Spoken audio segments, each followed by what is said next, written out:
नमस्कार दोस्तों, take scan के एक बिल्कुल नया फ्रेश और एक्साइटिंग एपिसोड में आपका बहुत बहुत स्वागत है। दोस्तों आज के इस वीडियो में मैं आपको बताऊंगा जियो जूस के बारे में, क्योंकि बहुत सारे लोग मुझे कमेंट कर रहे थे कि जियो जूस क्या है।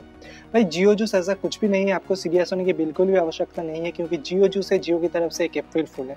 जियो की तरफ से ये ट्वीट करके बताया गया है कि अगर जियो जूस का ये फैसिलिटी अगर आप लेते हैं तो जब आप अपने सिम को मतलब जियो के सिम का अपने मोबाइल फ़ोन पर डालेंगे तो आपके मोबाइल फ़ोन ऑटोमेटिकली चार्ज होता रहेगा। वो चार्ज किस तरीके से डिस्ट्रीब्यूट होगा, जिस तरीके से मोबाइल टावर से टावर डिस्ट्रीब्यूट होता है उसी तरीके से नेटवर्क के साथ साथ आपको एनर्जी भी डिस्ट्रीब्यूट कर दिया जाएगा। तो ये कतई पॉसिबल अभी तक नहीं है, लेकिन ऐसा टेक्नोलॉजी के बारे में काम चल रहा है। बहुत ही जल्द आएगा भी ऐसा टेक्नोलॉजी जहाँ पर सब वायरलेसली चार्ज कर सकते हैं। वायरलेस चार्जिंग का मतलब बहुत सारे लोगों को पता नहीं है, क्योंकि चार्जिंग तभी कंप्लीट होता है जब इलेक्ट्रिकल सर्किट कंप्लीट हो। मतलब आप अपने फ़ोन को अगर किसी भी चार्जर के थ्रू अपने प्लग पर देते हैं तो आपके फ़ोन का जो चार्जिंग है वो स्टार्ट हो जाते हैं।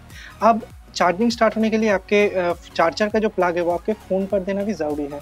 अगर फ़ोन पर कनेक्ट नहीं करते वो चार्जिंग प्लग को तो आपका जो चार्जिंग है वो स्टार्ट नहीं होगा। अगर मैं वायरलेस चार्जिंग के बारे में बताऊं तो वायरलेस चार्जिंग पर भी ये सेम चीज़ होता है कि आपको एक वायरलेस चार्जिंग का डॉक मिलेगा, जिस डॉक के ऊपर आपके फ़ोन को रखना पड़ेगा। उसके बाद इलेक्ट्रिकल सर्किट कंप्लीट होगा और जो वायरलेस चार्जिंग है वो चालू होगा। मतलब आपको एक गुड कंडक्टर की ज़रूरत है। लेकिन अगर मैं यार की बात करता हूँ जिसकी मदद से जो मोबाइल का नेटवर्क है वो आते हैं अपने फ़ोन तक, वो इतना अच्छा कंडक्टर नहीं है। अच्छा कंडक्टर मतलब बहुत ही बैड कंडक्टर है।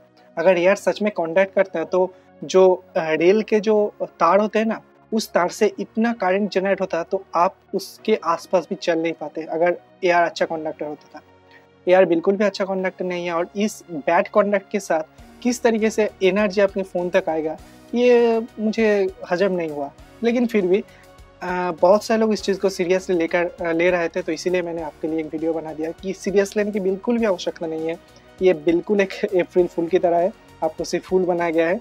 और होता है, सभी लोग सभी को फूल बनाते हैं। जियो का इतना बड़ा कस्टमर बेस है, इतने अच्छे खासा ऑफर देना है, वो क्यों नहीं बनाएंगे फूल, वही आप बता दीजिए। तो जो लोग के मन में ये कन्फ्यूज़न था कि जियो जूस क्या है, क्या ऐसा सच में पॉसिबल है, तो अभी तक पॉसिबल नहीं है, लेकिन नियर फ्यूचर पर हो भी सकते हैं। कैसा टेक्नोलॉजी आए कोई बता नहीं सकते, क्योंकि आज से 50 साल पहले कोई ये भी नहीं जान सकता कि फ़ोन आप अपने पॉकेट पर लेकर घूम सकते हैं। कब क्या होगा पता नहीं है। तो आशा करते हैं कि आपको समझ में आ चुका है कि जियो जूस क्या है, कि क्या इसका रियलिटी है, क्या कुछ है। अगर आपको वीडियो पसंद आते हैं तो ऑफकोर्स लाइक कीजिए, अपने दोस्तों के साथ शेयर कीजिए, चैनल को सब्सक्राइब कीजिए। ऐसे ही हमारे साथ बने रहिए। Thanks for watching, bye take. आपसे फिर से मुलाकात होगी ऐसी कोई नया वीडियो के साथ। तब तक के लिए अपना ख्याल रखिएगा।